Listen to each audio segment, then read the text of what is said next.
नमस्कार साथियों। तो आज है 9 मई 2026।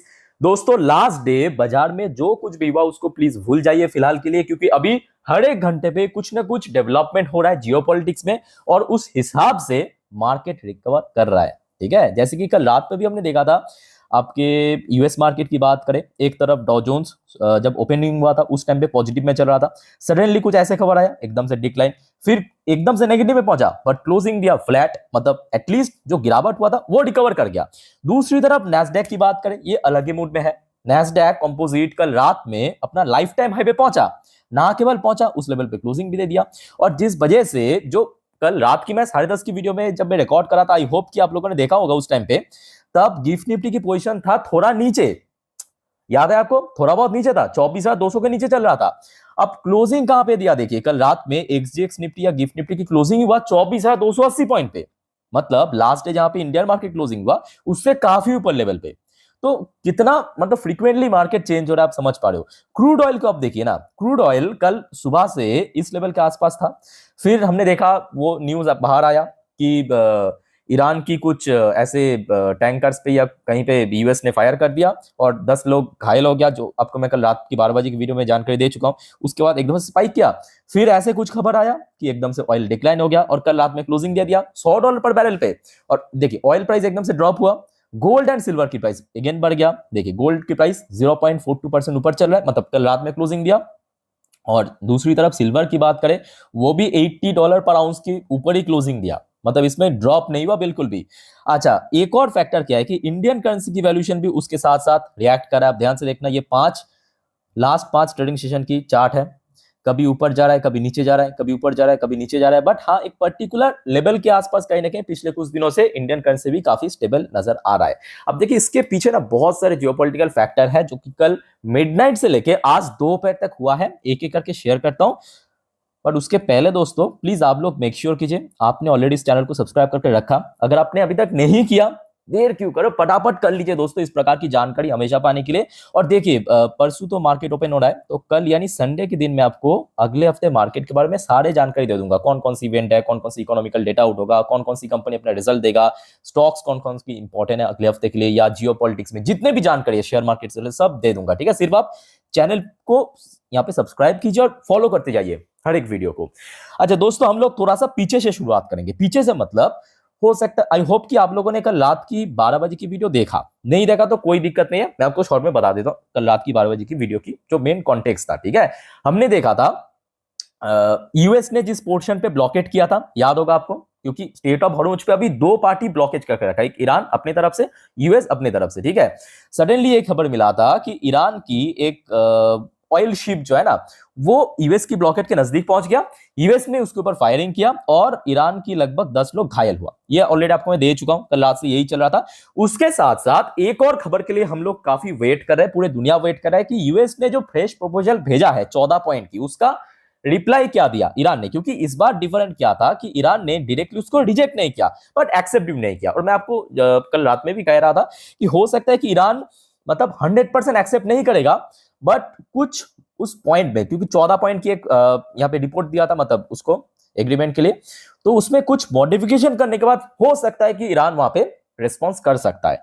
तो दोस्तों ये आज सुबह की अपडेट है, नोट करना, ये आज 9 में सुबह 4:48 की अपडेट है ट्रम्प से। अब ट्रम्प की तरफ से यहां पे एक स्टेटमेंट आया, US expect response from Iran supposedly tonight.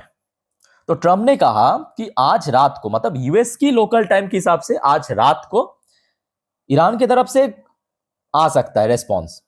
ठीक है, और अब देखिए इस बार रेस्पॉन्स क्यों लोग इतना ज्यादा प्रतीक्षा कर रहे हैं पता है, क्योंकि इस बार ईरान ने रिजेक्ट ना करते हुए कहा कि हम लोग उसके ऊपर अच्छे से रिव्यू कर रहे हैं, इसी वजह से। अब देखिए ईरान की तरफ से एक रेस्पॉन्स आया, बट वो डायरेक्टली नहीं आया, और ये सडनली आज दोपहर को खबर मिला। ध्यान से देखना, ये आज खबर मिला दोपहर 2 बजे की अपडेट है। मनी कंट्रोल ने, अलग अलग मीडिया ने, वही कोई 1:30 बजे, कोई 2 बजे, कोई 2:30 बजे भी शेयर किया। रिपोर्ट आया है कि यूएस ईरान में resume Islamabad talk next week. तो ये जो यूएस की तरफ से प्रपोजल भेजा है ईरान को, ठीक है, वो ईरान हो सकता है कि 100% एग्री नहीं किया, बट कुछ मॉडिफिकेशन करके दोस्तों ये एक्सेप्ट कर सकता है, जिसके कारण पाकिस्तान पे अगले हफ्ते एक मीटिंग फिक्स किया है। मैं आपको थोड़ा पढ़ के सुना देता हूं तो आपको बेटर क्लैरिटी मिल जाएगा।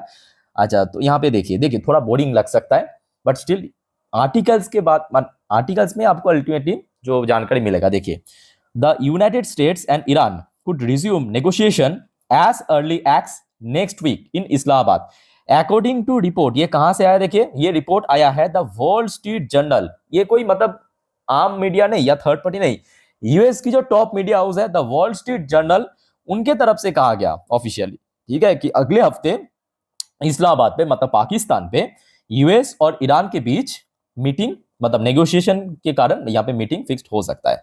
अच्छा, उसके बाद देखिए यहाँ पे नेक्स्ट पैरा में क्या लिखा है?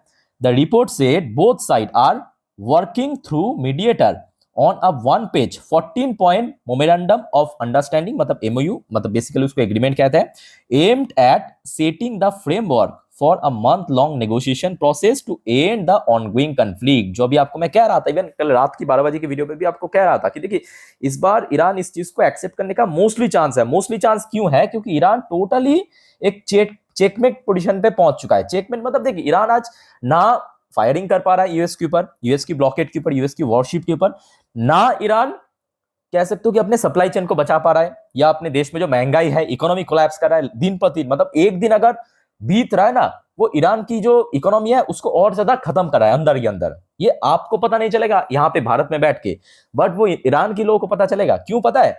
वहां पे इन्फ्लेशन दोस्तों 40-50% बढ़ गया, और it's not a joke, it's serious concern. 40-50% inflation मतलब आप समझ पा रहे हो ना कि आज इस महीने पे अगर 50% बढ़ता है, नेक्स्ट महीने में सेम अगर प्रोडक्ट की प्राइस और 50% बढ़ जाएगा।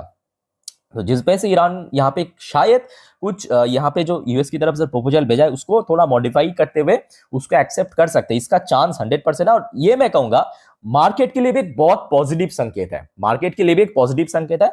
अब देखिए यहाँ पे एक और फैक्ट है कि नेक्स्ट वीक मतलब क्या, नेक्स्ट वीक मतलब क्या, मंडे होगा, ट्यूसडे होगा, वेडनेसडे होगा, ये फिलहाल डिस्क्लोज नहीं किया, कभी भी हो सकता है, ठीक है। तो इस बारे में जो कुछ भी जानकारी मिलेगा, जैसे आपको मैं अपडेट देता हूं, हमेशा दे दूंगा, ठीक है। अच्छा, एक और दोस्तों यहाँ पे आज खबर मिला है, ये भी आज की एकदम latest update. Trump announces 3-day Russia Ukraine cease fire around victory day. अच्छा, यहाँ पे विक्ट्री डे मतलब मैं आपको समझा देता हूं। देखिए, वर्ल्ड वॉर आपने सुना होगा, वर्ल्ड वॉर 2 पे आपके यूएस, तब तो रशिया नहीं था, तब तो यूएसएसआर था, आपको पता होगा। तो यूएसएसआर, आपके यूएस, इवन एंटायर जो यूरोप है या चाइना है, ये सब एक पक्ष में था। और वो जो वर्ल्ड वॉर की विक्ट्री डे वो दोस्तों मनाया जाता है आज, ठीक है। तो जिस पर्पस ट्रम्प ने घोषित किया, रशिया और यूक्रेन की जो वॉर है वो फिलहाल 3 दिन के लिए मतलब यहाँ पे रुका जाएगा, सीज फायर होगा। और ये रशिया ने भी एक्सेप्ट कर लिया है, मतलब रशिया और यूक्रेन दोनों ही पक्ष की तरफ से एक्सेप्ट किया कि ठीक है, ये मतलब विक्ट्री डे के हिसाब से हम लोग 9th में, ये देखिए 9th में मतलब आज से लेके परसों तक 11 मई तक हम इसको थोड़ा सा सीज फायर में बदलेंगे, उसके बाद हम फिर से बॉम्बिंग करना शुरू करेंगे। हाँ, ये भी है, क्योंकि देखिए एक और बात, आपको लगेगा कि ट्रम्प हो सकता है कि फ्यूचर में रशिया यूक्रेन की वॉर को रुकवा देगा, तो ऐसी बात नहीं है। क्योंकि देखिए, जो आपको मैं इसके पहले भी कहा था, आई होप कि आपको याद होगा, 2025 की बात है, रशिया यूक्रेन की वॉर तभी रुकेगा जब व्लादिमीर पुतिन चाहेगा, ये याद रखना, ठीक है। व्लादिमीर पुतिन जो चाहते हैं वो जब तक ना फुलफिल हो जाए तब तक ये वॉर नहीं रुकेगा। वो चाहे 10 साल हो, 20 साल हो, 14 साल हो, वो चलता जाएगा, ठीक है। बट कुल मिला के बात करें, मैं कहूंगा अभी जो सिचुएशन है मार्केट के फेवर में है। अब देखिए, अभी हो सकता है कि मार्केट में फेवर में है, बट अभी टाइम बदल रहा है, मतलब हर 1 घंटा, हर 2 घंटे में कुछ ना कुछ नया सुनने को मिल रहा है। तो अगर कुछ और जानकारी मिला तो जरूर मैं आपको इन्फॉर्म कर दूंगा। बाकी दोस्तों, आप लोगों का कोई कंफ्यूजन, डाउट है इस टॉपिक के ऊपर या और कोई टॉपिक के ऊपर, कमेंट करके बताइए। आज दोस्तों याद रखना, वैसे आज बहुत सारे कंपनीज की Q4 की रिजल्ट आउट हुआ, जो आपको मैं अगले वीडियो में देने वाला हूं, तो देखना मत भूलना। चैनल को सब्सक्राइब करना, वीडियो अच्छे लगे तो लाइक करना, शेयर जरूर करना। मिलता है नेक्स्ट वीडियो पे, वाइंड अप करता हूं। टेक केयर, बाय बाय, जय हिंद।